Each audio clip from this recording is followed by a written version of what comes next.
জি, আসসালামু আলাইকুম। আমার এই ফোনের জন্য আপনাকে মেসেজ দিয়েছিলাম। এটা হলো সনি এক্সপেরিয়া 10 মার্ক 3।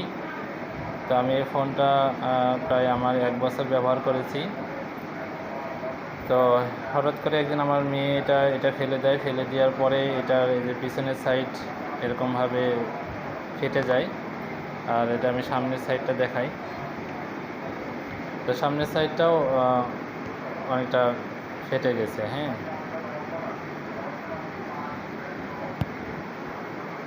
তো সামনের সাইডটা ওই যে ফেটে গেছে। তো এখানে চার্জ হয়, কিন্তু চার্জিংয়ের ইন্ডিকেটর দেখায়, কিন্তু ডিসপ্লে কাজ করে না। ফিঙ্গারপ্রিন্ট কাজ করে, মানে আঙ্গুল রাখলে ভাইব্রেট হয়, যেহেতু লক দেওয়া আছে। লকটা না খোলার কারণে চালু হয় না। তো এই ফোনটা ডিসপ্লের কোনো ব্যবস্থা করতে পারলে আমার মনে হয় যে ডিসপ্লেটার সমস্যাই বেশি।